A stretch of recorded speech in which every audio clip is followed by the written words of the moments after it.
August 9th, 1969. The most beautiful woman in Hollywood is dead. 4 lives butchered. In a mansion overlooking the City of Angels. And in the chaos that followed, one piece of evidence would point investigators toward the most unlikely suspect imaginable. The world's most famous martial artist. The man who could kill with his bare hands. This is the story of how grief, paranoia, and a pair of forgotten glasses almost made Bruce Lee the prime suspect in the Manson family murders. To understand how Bruce Lee ended up in the crosshairs of America's most infamous murder investigation, we have to go back to where it all began. Not in the blood-soaked living room of 10050 Cielo Drive, but in the chrome and leather chairs of Jay Sebring's Beverly Hills salon. Jay Sebring wasn't just a hairstylist. He was Hollywood's secret kingmaker, the man who sculpted the image of an entire generation of stars. In 1964, Sebring was sitting ringside at the Long Beach International Karate Championships when he witnessed something that would change the trajectory of cinema history forever. A 24-year-old Chinese-American martial artist named Bruce Lee had just shattered every conception of what the human body could achieve. His demonstration lasted less than 10 minutes, but Jay Sebring saw the future. Within weeks, Sebring had arranged a meeting between Lee and television producer William Dozier. That introduction would land Bruce Lee the role of Kato in The Green Hornet, his first step toward becoming a global icon.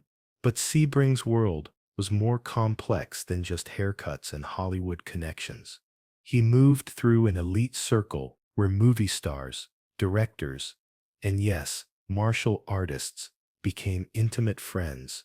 By 1968, Jay Sebring had introduced Bruce Lee to actress Sharon Tate for what would become one of the most expensive training sessions in Hollywood history, $11,000. That's what Bruce Lee charged to teach Sharon Tate hand-to-hand combat for her role in the Wrecking Crew. In 1968 money, that was enough to buy a luxury car. But it wasn't just a professional relationship. Lee, Tate, and her husband Roman Polanski became genuine friends. So close that Polanski invited Lee to his private ski chalet in Gstaad, Switzerland. It was on this trip that Lee and Polanski went shopping together. They found a bright yellow jumpsuit that Lee loved so much. He set later wear it in his final, unfinished film, Game of Death. That jumpsuit would become legendary, but the friendship that created it was about to be shattered by unimaginable violence. Cielo Drive, Benedict Canyon, August 9th, 1969. The temperature was 84 degrees. A typical summer evening in Los Angeles. Behind the gates of 10050 Cielo Drive, Sharon Tate was 8.5 months pregnant. Roman Polanski was in London, finishing post-production on his latest film. That evening, Sharon had 3 house guests: Jay Sebring, her former lover and current best friend, Abigail Folger, coffee heiress and social activist, and Wojciech Frykowski, Polanski's childhood friend from Poland. At 12:15 a.m., 3 members of Charles Manson's family cut the phone lines and climbed over the property fence. Susan Atkins, Patricia Krenwinkel, Charles Tex Watson. What happened next lasted approximately 45 minutes. When it was over, 4 people were dead. Jay Sebring died trying to protect Sharon. He was shot in the back and stabbed 7 times. The man who had discovered Bruce Lee, who had helped launch his career, was gone.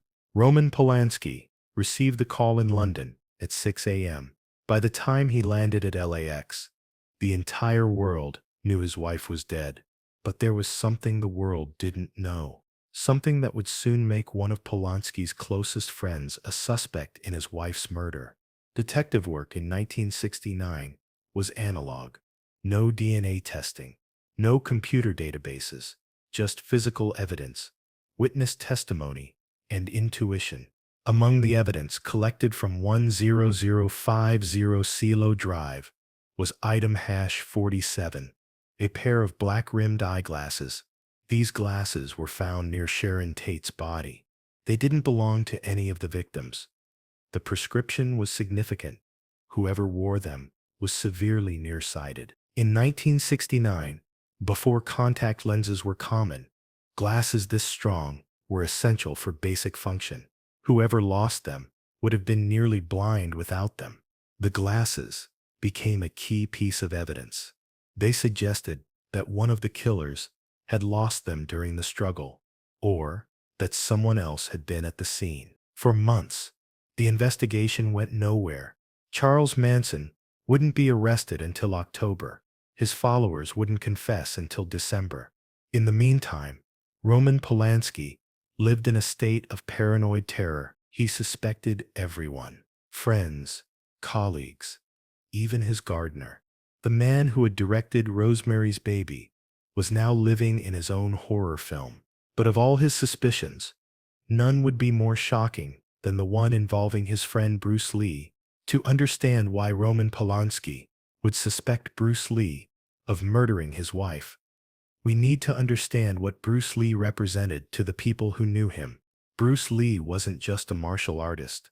He was a human weapon. Everyone who met him understood this immediately. His students described watching him move as terrifying and otherworldly. Here was a man who could kill multiple armed attackers with his bare hands.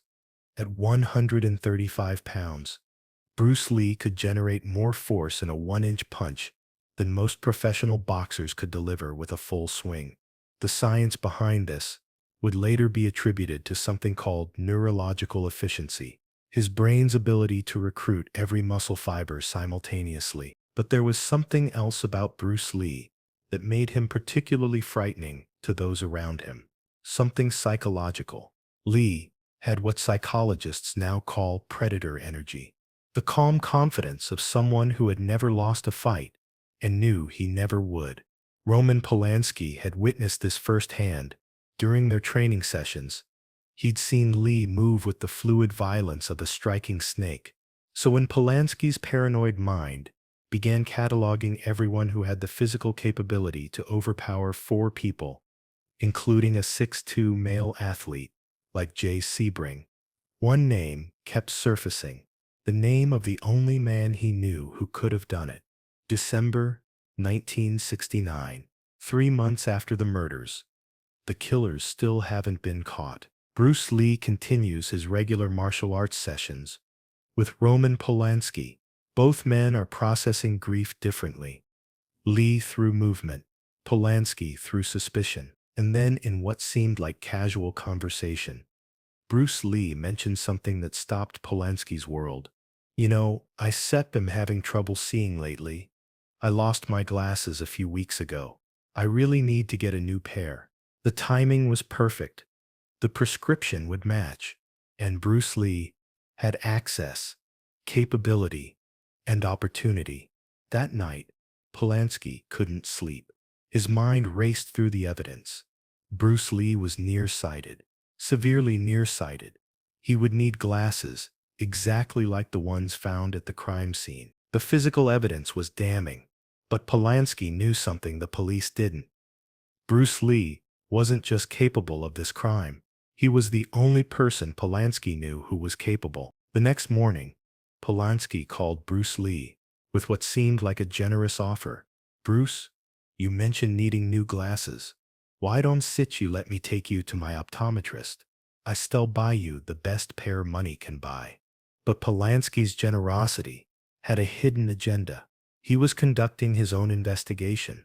All he needed was Bruce Lee's prescription. If it matched the glasses from the crime scene, he would know that his friend was a killer. The drive to Beverly Hills must have been surreal. A grieving widower sitting next to the man he suspected of murdering his wife, making small talk, planning lunch. Dr. Edward Morrison had been fitting glasses for Hollywood's elite for 20 years. He'd seen Warren Beatty, Steve McQueen, Elizabeth Taylor, but he'd never conducted an exam where a man's life hung in the balance. The examination was thorough. Lee's myopia was severe, worse than most people realized. Without his glasses, the world's most dangerous martial artist was effectively disabled. When Dr. Morrison handed over the prescription, Roman Polanski felt his hands shake. This was it, the moment of truth. That evening, alone in his study, Polanski compared Bruce Lee's prescription to the police evidence report. The glasses found at CLO Drive were minus 4.75 diopters. Bruce Lee's prescription was minus 6.25. The numbers didn't match. Bruce Lee was innocent. But Roman Polanski never told Bruce Lee about his suspicion, never explained the real reason for the eye exam. The secret died with both men. Years later, when Polanski finally revealed this story, it illuminated something profound about Bruce Lee's presence in the world. The story of Bruce Lee and the Sharon Tate investigation isn't really about murder. It's about the psychological impact of perfect violence. Bruce Lee existed in a category that most people couldn't process. He was a human being who had transcended normal human limitations, and that transcendence was terrifying. In the chaos following the Tate murders, when fear gripped Hollywood and nobody felt safe, people's minds naturally turned to the most dangerous person they knew.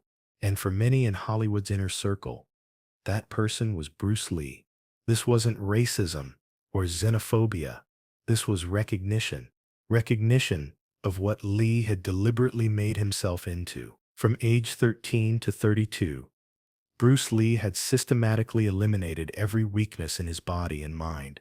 He had made himself into the perfect fighting machine. Modern sports science confirms what his contemporaries sensed instinctively. Lee's muscle fiber density, reaction time, and force generation were beyond normal human ranges. But perfection comes with a cost. When you make yourself into the ultimate predator, you also make yourself the ultimate suspect. Bruce Lee was probably the loneliest man in Hollywood, not because he wasn't loved, but because he couldn't be fully trusted. How do you trust someone who could kill you before you could blink? Roman Polanski's suspicion wasn't paranoia. It was the logical conclusion of living in a world where your friend possessed godlike power. What's remarkable isn't that Polanski suspected Lee. What's remarkable is that he continued to train with him, that their friendship survived Polanski's secret investigation. When the real killers were finally caught, when Charles Manson's family was revealed as a group of deranged hippies acting out their leader's psychotic fantasies, the glasses at the crime scene were explained. They belonged to one of Manson's followers who had been at the house earlier that day, scouting the location. They were lost during reconnaissance, not during the murders. But by then, Bruce Lee had already served his purpose in the investigation. He had shown Hollywood's elite something uncomfortable about themselves. When Bruce Lee died suddenly in 1973, Roman Polanski was among the mourners. He had never told Lee about his suspicion. Some secrets are too dark to share. Today, Hollywood remembers Bruce Lee as a martial arts icon, a philosopher, and a pioneer who broke down racial barriers in cinema. But there's another legacy that's rarely discussed. Bruce Lee changed how we think about human potential and human danger. Every mixed martial artist today owes a debt to Bruce Lee's vision of combat without limits, but they also inherit his burden. When you train yourself to hurt people efficiently, society treats you differently. You become both celebrity and threat. The story of Bruce Lee and the Sharon Tate investigation reveals an uncomfortable truth about exceptional ability. The higher you rise above normal human capability, the more isolated you become, not just physically, but psychologically. Bruce Lee spent his adult life trying to convince people he wasn't dangerous, that his martial arts were about self-improvement, not violence. But Roman Polanski's secret suspicion proves that nobody really believed him. How could they? They had seen what he could do. In the end, Bruce Lee was guilty of only one thing: being too perfect at something inherently violent. He created an art form out of ending human life quickly and efficiently. And then he spent the rest of his short life dealing with the consequences of that creation. The dragon cast a shadow wherever it went, even over the people it loved most. This has been the dragon in the shadows.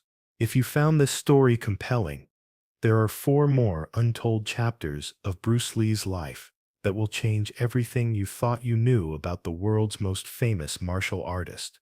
Subscribe now to uncover the complete truth behind the legend.